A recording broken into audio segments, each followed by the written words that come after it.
Jerry, for those who don't know, you were the science editor and you wrote for the top magazines in the industry, top, That's right. bodybuilding magazines, sports magazines. Right. Then you started your own newsletter, which is available on appliedmathematics.com. Right.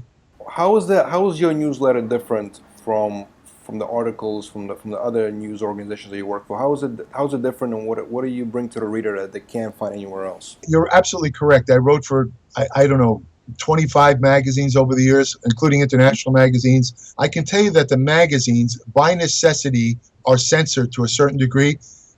Back then and even today, the magazines were always dependent on advertising, and the chief advertisers were supplement companies. So as a consequence, I had to be careful what I write. I could never tell the whole truth about whey. It's not that I was lying, but let me put it this way. If I came across a negative article, let's say on creatine, I could not write that in a magazine because they wouldn't publish it. If I came across something that was considered, even working out, like a certain exercise that could hurt somebody, but they felt was a standard exercise, I couldn't write about that. So it's not that I didn't tell the truth. I just never was able to tell the complete story. With my newsletter, there's no censorship involved at all. I name names. I tell the whole story. I don't hold anything back. The difference between my newsletter and, let's say, magazines today, or any other source of information, whether it's websites, blogs, science-based sites, whatever, the difference is twofold. First of all, I'm trying very hard not to duplicate what's already on the web. In other words, I do provide basic information for people that don't have the experience. In other words, I talk about the little basics of training. The best way, for example, a natural bodybuilder to train and all that. But I'm not going to go into the stuff the magazines go into, like Phil Heath's arm routine, that kind of stuff, because it's just needless duplication. And honestly, if I were considering subscribing to my newsletter, I wouldn't want to read something that I can read on the web or in magazines. I want to learn something different. So my philosophy, Lab, is to take kind of off-the-road subjects, stuff that's very practical and very useful, but subjects and topics that you won't really see on the web. The only place you'll find this stuff is in very, very technical, esoteric medical journals that nobody reads but scientists. They're indecipherable to the average person. Basically, I write at a sixth grade level. In other words, if you have a sixth grade education, you'll understand everything I write in my newsletter. Contrary to that, though, I've had people write to me and tell me my newsletter is still too technical, which makes me scratch my head and think, well, gee, if they can't understand sixth grade level, I don't know what am I going to write? Jack ran up the hill to drink his whey protein.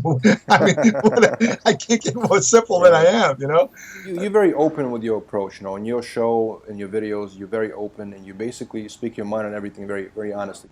What is your general take on steroids in professional sports, whether it's bodybuilding, whether it's any other professional sport? Do you think should we just accept it, acceptable? I mean, how would you explain your point of view? Well, here's the way I look at it.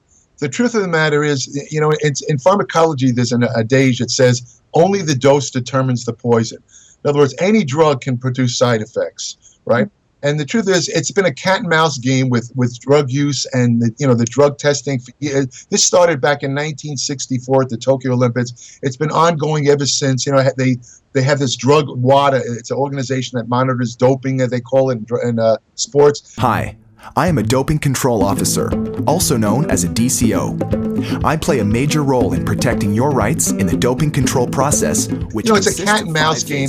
Every time they devise a new test that finds another steroid, the chemists come up with a design of steroid or something else to beat the test, and this goes on and on. And the truth of the matter is that my personal feeling is that it's a personal choice. In other words, since all the top athletes, I mean, this last Olympic Games that just ended, I guarantee you, I can almost guarantee you that about 95% of the athletes in those games were on some sort of drug or steroid, and they beat the test. Some of them didn't, but most of them beat the test. This is the way it's going to go. I feel that, believe it or not, some people will call me names for saying this, but I have to be honest with you. I think steroids should be legalized, but with a big proviso. The athletes need to be monitored. They need to be medically monitored to make sure that they're not slipping into dangerous territory as far as disease and long-term effects. If you do it that way, I mean, somebody might say, well, what about the ethics of sports? It's cheating. Yeah, I know, but you have to look at it from another point of view. A lot of athletes have genetic abnormalities where they're already way ahead. You're not going to beat them. In other words, I'm going to write an article about, there's certain genes that make you much stronger. For example, just to give you one right out of the air, if you, for example, lack genes from myostatin, you're going to grow very big muscles. You're going to have low body fat, taking no drugs at all. So, basically, if somebody like that gets into bodybuilding, they're going to be like a Flex Wheeler type of person. And, and they're taking nothing. So how can an average guy who doesn't have those genes compete against that? Already the field is unbalanced. That's my point. So, if the guys that don't have the genetic ability to be a great athlete or a great bodybuilder, if they could at least get on a similar playing level by taking the drugs, I say let them do it, but monitor them. And the athlete or bodybuilder needs to be screened to make sure they don't have any, and this is very important because I've written about this a lot. You have to make sure they don't have any pre-existing problems in their body, which the steroids, for example, could turn on, or growth hormone, which can lead to serious illness. They can do that. They can screen it, because I've always written that the most dangerous thing about steroids is that you might have some occult process going in your body that you're not aware of, like let's say a dormant tumor or something like that, where normally nothing would have happened. Steroids and growth hormone are growth factors. They increase the growth of cells. You wanted to increase muscle cells. Unfortunately, they increase other cells, including tumor cells. So, if you have some sort of tumor cell, let's say in your brain or somewhere else, and you take a large dose of steroids, those are the guys that wind up in the medical journals. I mean, I admit that they're fairly rare, but you don't want to be in that lottery where you happen to be the person that has the bad genes. So you have to screen them before they take the drugs. You screen them when they're on the drugs, and maybe you want to put a limit on certain drugs. In other words,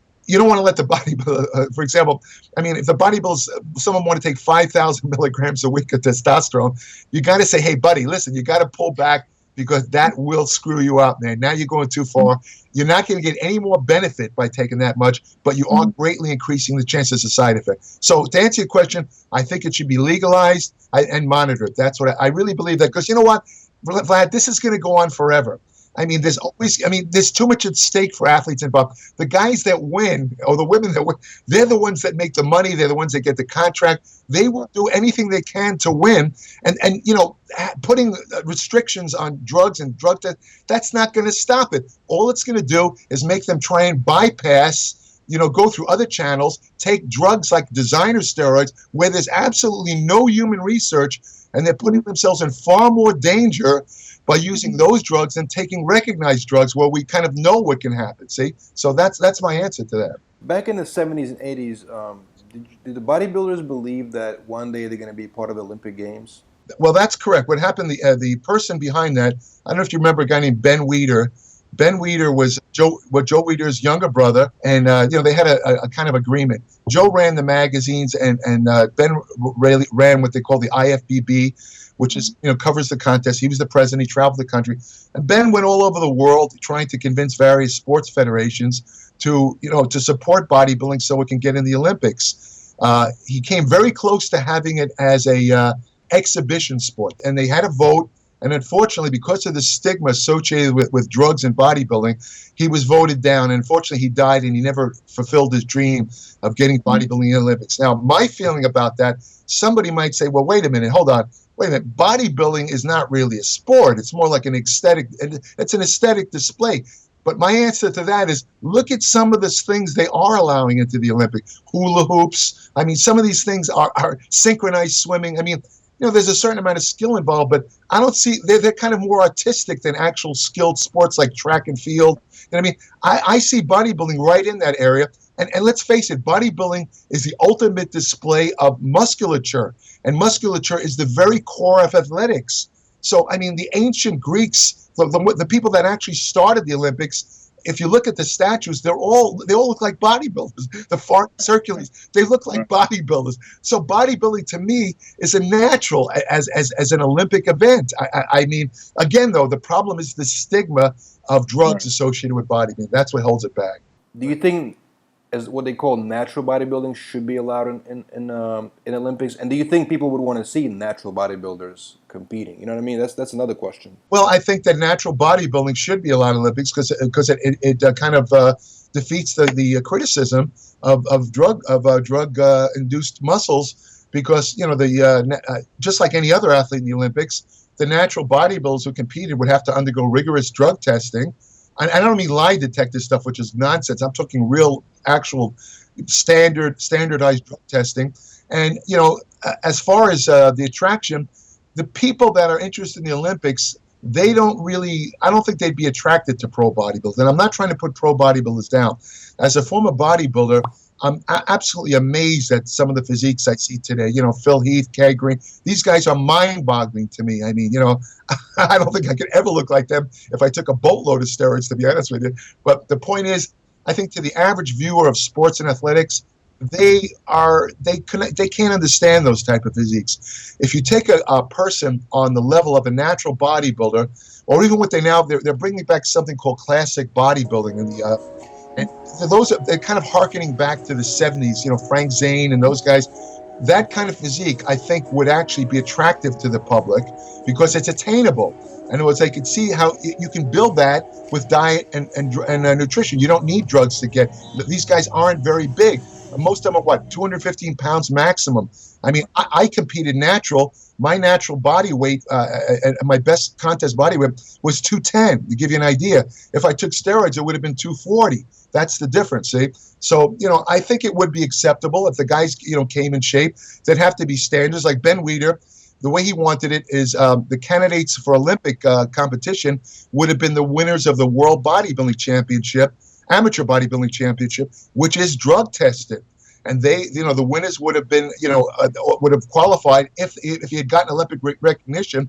The winners of the World Championship, each weight class, would have qualified for the Olympics. That would have been a good system. I think it would actually be very popular, to tell you the truth, because people don't realize in Europe, bodybuilding is looked at from a different perspective than the United States. It's much more admired over there. I remember Gary Stratham told me once the bodybuilder Gary Stratham, he told me that he posed in India in a stadium, and he had 60,000 people watching him pose. 60,000. I mean, it's and I know other people from India have told me that it's just wildly popular over there. I mean, here in the United States, it's it's semi-popular, but not over there. Over there, it's almost a fanatical type of thing. I mean, bodybuilders are stars back there. Taking that into account, I think bodybuilding as an exhibition sport in the Olympics would actually be quite popular. I really do. Are branched-chain amino acids worth taking during a workout? Is there real scientific evidence that they help build or maintain muscle? Would it be better to consume a whole protein drink instead? I do have a whey protein drink after my workout. I just wonder if branched-chain amino acids are overrated. Thanks, Iron Heaver. Okay, this is a good question, and it's a common question. Let's take it one step at a time. As far as